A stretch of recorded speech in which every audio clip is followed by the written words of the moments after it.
नमस्कार, स्वागत है आपका जी बिजनेस में। मैं हूं दीपक डोभाल। वक्त हो चला है आपकी खबर आपका फायदा का। इस पूरे लॉकडाउन में एक सबसे बड़ी सहूलियत जो हमें मिली, जिसने हमारी जिंदगी को बड़ा आसान बना दिया, वो था ई पेमेंट। आपको सोशल डिस्टेंसिंग का ध्यान रखते हुए किसी को पेमेंट करना है तो ई पेमेंट कर दीजिए। आपको बिल्स देने हैं, ई पेमेंट के जरिए कीजिए। आपको अपने ईएमआईज वगैरह भरनी है तो ई पेमेंट के जरिए कीजिए। और सबसे बड़ी बात यह कि ई पेमेंट के जरिए आप अपनी सुरक्षा सुनिश्चित कर सकते हैं। लेकिन वो कहते हैं ना कि अपराधियों का एक बड़ा सीधा सीधा गणित रहता है कि तू डाल डाल तो हम पात पात। जितना ई पेमेंट का चलन इस दौरान बढ़ा है, उतने ही ई पेमेंट्स फ्रॉड भी बढ़ गए। अकेले मुंबई में यह देखने में आया है कि बीते 5 महीनों में 70% ई फ्रॉड्स अकेले मुंबई में बढ़ गए हैं।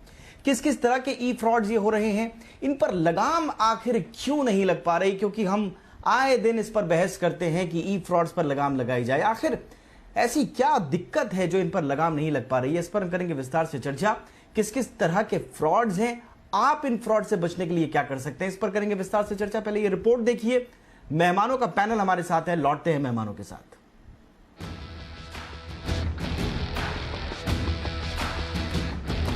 कोरोना काल में ऑनलाइन पेमेंट ही वो सहूलियत थी जिसने हमारा सबसे ज्यादा साथ दिया। चाहे ऑनलाइन शॉपिंग हो, किसी को पेमेंट करना रहा हो, या बैंकिंग और उससे जुड़ी दूसरी सर्विसेज रही हो, ज्यादातर लोगों ने कामकाज ऑनलाइन ही निपटाए। लेकिन इस साल की शुरुआत से लॉकडाउन के अंत तक यानी जनवरी से मई तक ऑनलाइन अपराधों की संख्या में भी बड़ी तेजी से इजाफा हुआ।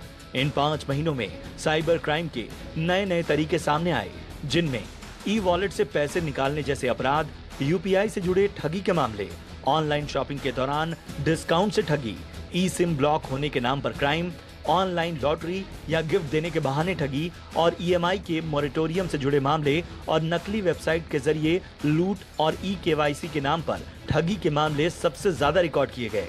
कोरोना काल में लूट और ई केवाईसी के नाम पर ठगी के मामले सबसे ज्यादा रिकॉर्ड किए गए। कोरोना काल में साइबर क्राइम के सबसे ज्यादा मामले महाराष्ट्र और खासकर मुंबई शहर में रिकॉर्ड किए गए। पिछले साल से तुलना करें तो इस साल जनवरी से लेकर मई तक महाराष्ट्र में साइबर क्राइम के 2235 मामले रिकॉर्ड किए गए, जबकि 2019 के पहले 5 महीनों में महज 1478 ऑनलाइन क्राइम के मामले दर्ज किए गए थे।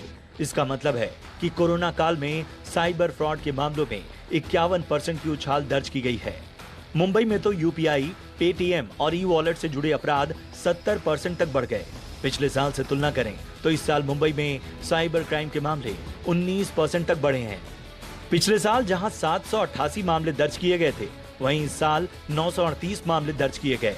इनमें से 614 मामले यूपीआई और ई वॉलेट से जुड़े हुए हैं, 217 मामले डेबिट और क्रेडिट कार्ड से जुड़े, 15 फिशिंग और हैकिंग के केस, ईमेल स्पूफिंग के 18 case, fake social media account से जुड़े 41 केस और सोर्स कोड टैंपरिंग का 1 मामला दर्ज हुआ।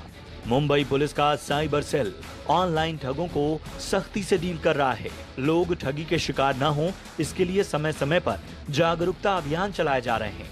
फिर भी अगर आप साइबर क्राइम के शिकार हो जाएं, तो इसके लिए मुंबई पुलिस ने हेल्पलाइन नंबर 9820810007 जारी किया है, जो 24/7 काम करता है। इसके अलावा आप साइबर पुलिस स्टेशन से 022-265-04-008 पर भी संपर्क कर सकते हैं। साथ ही ऑनलाइन शिकायत दर्ज कराने के लिए आप national cyber crime reporting portal cybercrime.gov.in पर और cyberpst_mum@mahapolice.gov.in पर ईमेल भी कर सकते हैं। साइबर क्राइम का दायरा दिनों दिन बढ़ता जा रहा है। ऐसे में थोड़ी सी जागरूकता ही आपको अपनी गाढ़ी कमाई लुटने से बचा सकती है। हमारी सलाह है कि आप किसी भी संदिग्ध मेल को न खोलें, सोशल नेटवर्किंग साइट्स या ऐप पर आए किसी भी लिंक को बिना जांच पड़ताल के न खोलें। साथ ही सोशल मीडिया और नेट बैंकिंग के लिए अलग अलग और मजबूत पासवर्ड रखिए। साथ ही किसी भी अनजान से पर्सनल डिटेल साझा न करें। समय समय पर अपने एटीएम का पासवर्ड भी बदलते रहें। ब्यूरो रिपोर्ट, जी मीडिया। और आज हमारे साथ 3 खास मेहमान हैं चर्चा के लिए। सबसे पहले परिचय कराते हैं। हमारे साथ है विराग गुप्ता साहब, जो कि जाने माने साइबर लॉ एक्सपर्ट हैं और देश के जाने माने वकील भी हैं। एलन राव साहब हमारे साथ, पूर्व डीसीपी हैं स्पेशल सेल दिल्ली पुलिस के। सचिन ढेडिया है हमारे साथ, एथिकल हैकर हैं। आप तीनों का बहुत बहुत स्वागत है। सचिन, आपसे शुरुआत करना चाहेंगे। हमने देखा कि आप जितनी मर्तबा कोई नई चीज, कोई नया इनोवेशन लेकर आते हैं डिजिटल पेमेंट के फॉर्म में, चाहे वो पहले ऑनलाइन पेमेंट्स का रहा हो, अब यूपीआई को सरकार ने भी कहा कि बड़ा सेफ है, यूपीआई में आपको दिक्कत नहीं होगी, लेकिन इसका भी तोड़ निकाल लिया है हैकर्स ने। ये मोडस ऑपरेंडी होती क्या इनकी एग्जैक्टली? ये इस तरह के अपराधों को अंजाम कैसे दे रहे हैं? कि यूपीआई सेफ है, तो बिल्कुल सही है कि यूपीआई सेफ है, लेकिन ये जो हैकर्स होते हैं वो यूपीआई के ऊपर नहीं अटैक कर रहे, वो फोन के ऊपर अटैक कर रहे हैं।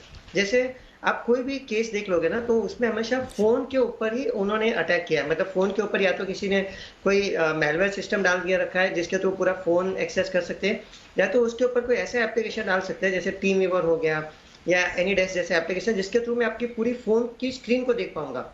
तो होता क्या कि एप्लीकेशन सिक्योर है, लेकिन उन लोग जो अटैक कर रहे हैं वो फोन के ऊपर है, तो फोन के थ्रू ही उन लोग, मतलब वो एप्लीकेशन के थ्रू पूरे फोन को एक्सेस कर पा रहे। तो फिर आप भीम यूज करो, गूगल पे यूज करिए या पेटीएम यूज कीजिए, आप फिर मोबाइल बैंकिंग भी अगर आप यूज करेंगे तो आपकी सारी डिटेल सामने वाले हैकर को सब पता चल जाती है। और ये कोई बहुत इसमें मतलब ये बोल सकते हैं कि आपको इसमें 10th standard 12th standard fail person भी ये इसको अंजाम दे सकते हैं, क्योंकि खाली बोलना है, मतलब सामने वाले को खाली बोल के उसको बस इतना करवाना है कि वो हमारी कोई भी एक एप्लीकेशन डाउनलोड कर ले। हाँ सचिन, हाँ। आप ये कहना चाह रहे हैं कि जो हैकर्स हैं वो दरअसल कोई नई काम नहीं कर रहे हैं, वो सिर्फ आपकी लापरवाही का फायदा उठा रहे हैं, आप ये कहना चाह रहे हैं? यस, बिल्कुल सही, बिल्कुल सही। यस, उन लोग अपना मतलब हमें आइडिया नहीं है कि केवाईसी डॉक्यूमेंट्स कैसे होते हैं उसके।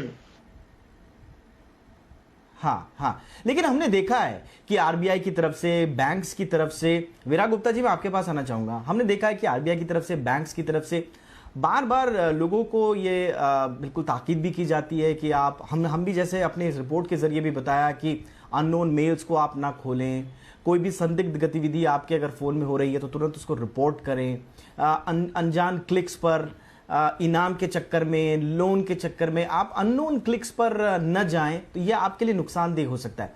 लेकिन क्या इसका कोई तरीका इसे रोकने के लिए सर?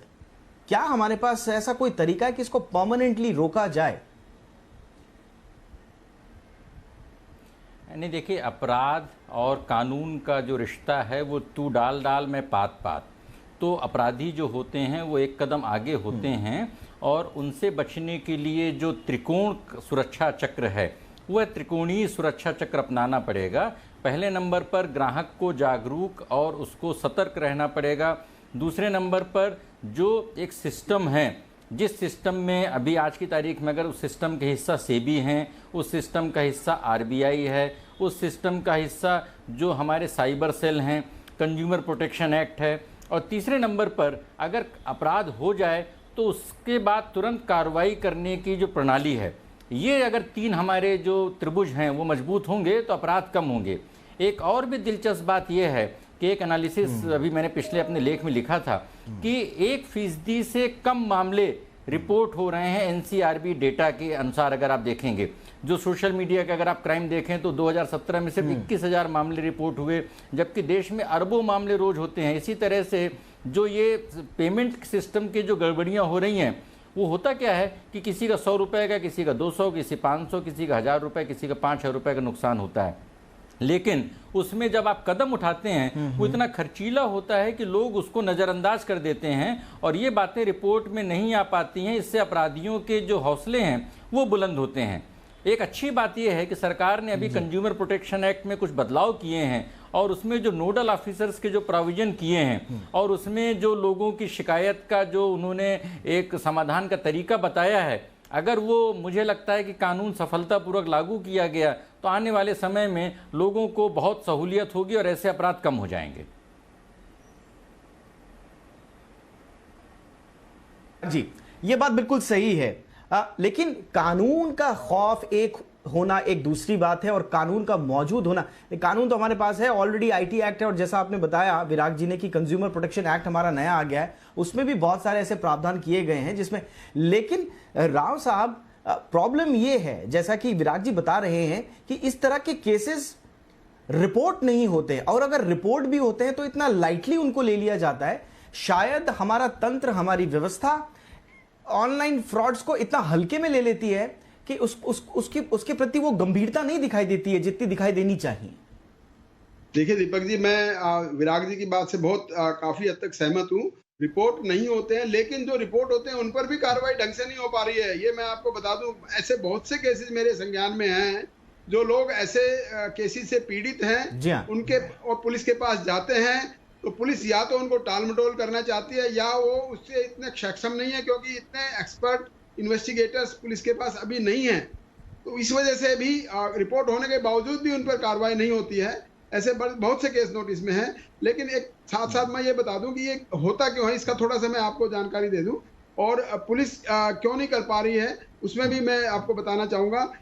होता ये है कि मान लो 100 आदमी को, एक जो हैकर हैं, जैसे अभी प्रोफेशनल जो उन्होंने बताया, एथिकल हैकर साहब ने बताया कि वो सब करते रहते हैं कोशिश, और उन्हीं की साइट को वो डाउनलोड करते हैं। मान लो 100 आदमी से दिन में वो बात करते हैं, तो वो अगर 95 लोग भी उसको, जैसे हम इतनी पब्लिसिटी कर रहे हैं, 95 लोग उसकी बातों में नहीं आते हैं, अगर दिन में 5 आदमी भी अगर उसकी बातों में आ गए तो 5 विक्टिम एक दिन में हो गए हैं। एक शहर में 5 विक्टिम है, तो इतने पूरे इंडिया में, आप पूरे देश में आप देखिए कितने आदमी हो सकते हैं। तो ये एक तरीका है।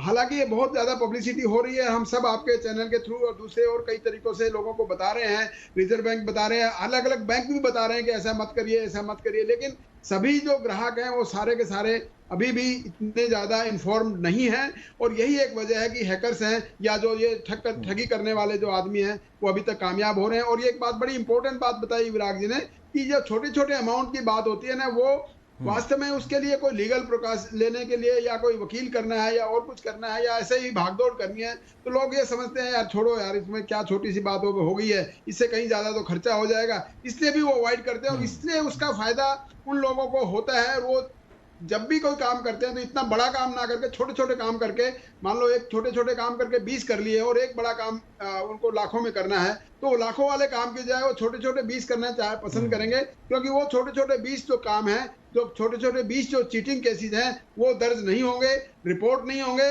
और इसी वजह से उनका हिम्मत बढ़ेगी और वो इसी से फल फूल रहे हैं। लेकिन साथ साथ सरकार का, ये बिल्कुल आपने सही कहा, क्योंकि छोटे मोटे फ्रॉड अगर किसी के साथ होते हैं तो आमतौर पर वो खुद अपने स्तर पर भी इग्नोर कर दिए जाते हैं। सचिन, जैसा आपने बताया कि ये जो फ्रॉडस्टर्स हैं, ये आपके कमजोरी को पकड़ते हैं, आपके लूप होल्स निकालते हैं और फिर अटैक करते हैं।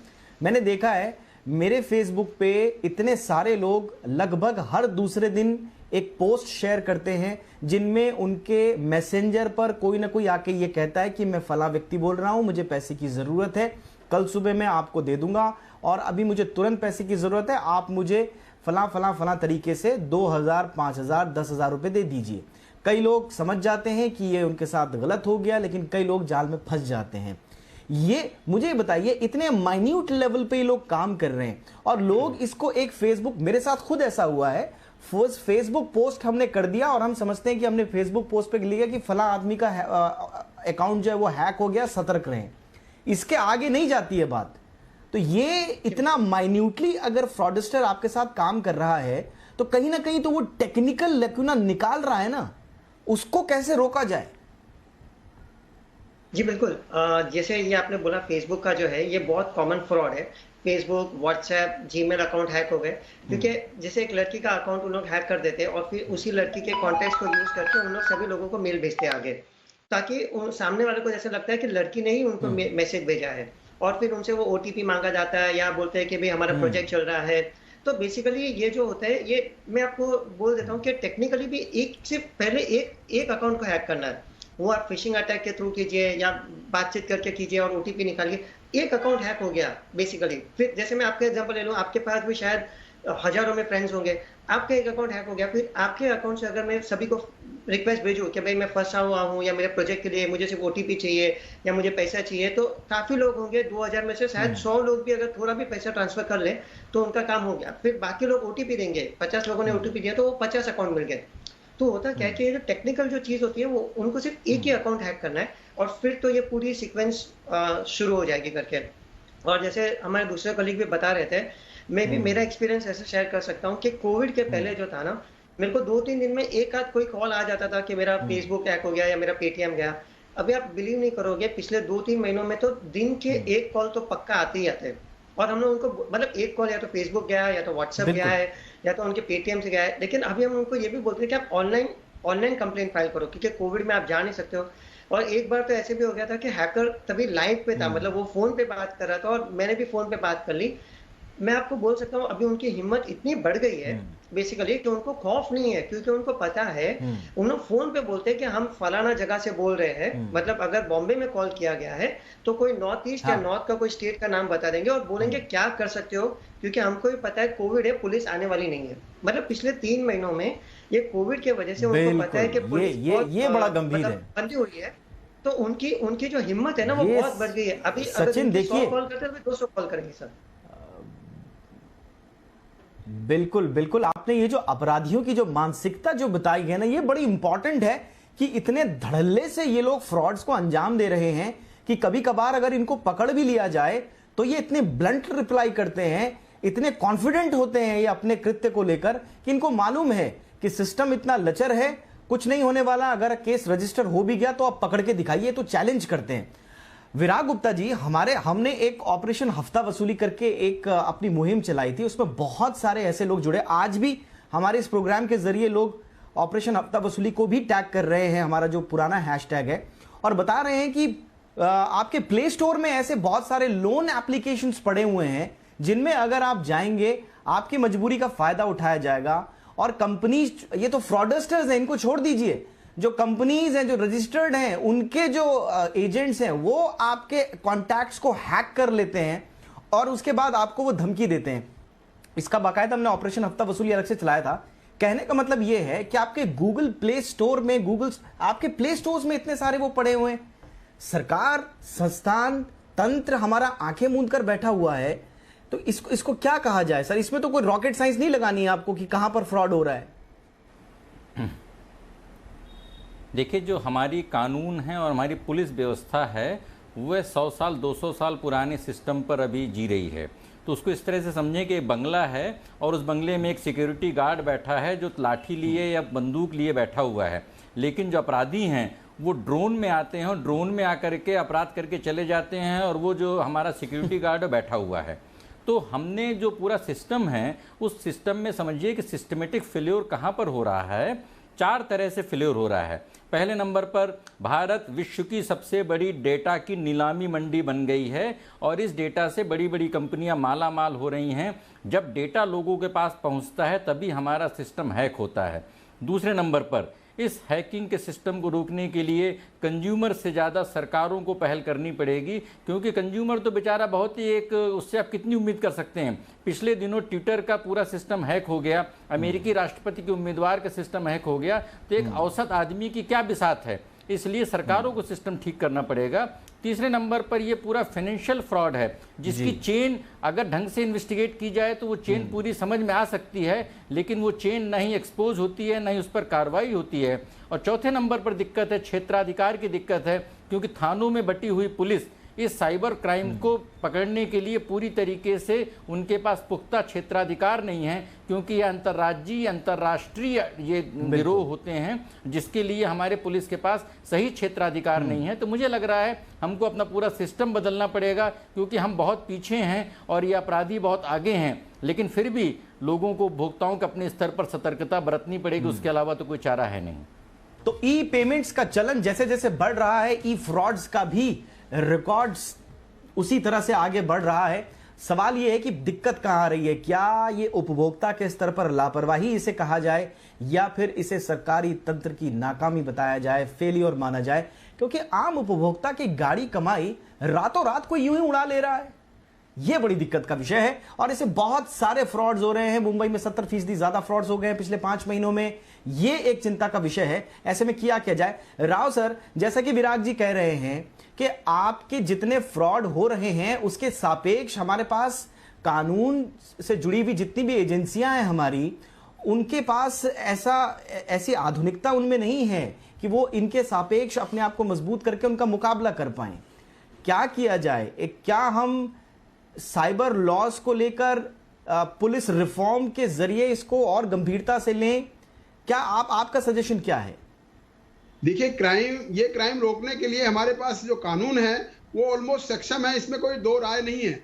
लेकिन जहां तक समझ में आने वाली बात यह है कि जो हम इंडिया में जब हमारी गवर्नमेंट फुल्ली डिजिटाइजेशन करना चाह रही है, लेकिन उसको पहले से डिजिटाइजेशन में ये से फ्रॉड बचाने के लिए उनके पास पूरे टूल्स नहीं है, पूरा सिस्टम नहीं है। और जो खास तौर से मैं समझता हूँ पुलिस ऑफिसर्स को इतना ज़्यादा ट्रेन नहीं किया गया है और पुलिस इतनी ज़्यादा सक्षम नहीं है, उनके पास पूरे सिस्टम कामयाब नहीं है और इनके पास इतने केसेस आ गए हैं पुलिस के पास। मैं आपको दिल्ली पुलिस की बात बताता हूँ। दिल्ली पुलिस में इतने हजारों केसेस हैं, हजारों कंप्लेंट्स हैं, उनके ऊपर केस दर्ज करना, जिनकी सब पे हर एक कंप्लेंट पे केस दर्ज होता है आईटी एक्ट में, और दूसरा चीटिंग फोर्जरी का ये सेक्शंस दर्ज होते हैं। लेकिन वो केस दर्ज करना दूर की बात है, वो कंप्लेंट्स को भी पूरा नहीं कर पा रहे हैं। दूसरी एक और इम्पोर्टेंट बात जो इसमें प्रॉब्लम आ रही है कि इन्वेस्टिगेशन किसी एक दो केस के बारे में मुझे मालूम है कि वो इन्फॉर्मेशन मांगते हैं, किसी साइट से इन्फॉर्मेशन मांगते हैं, वहाँ इन्फॉर्मेशन नहीं आती है।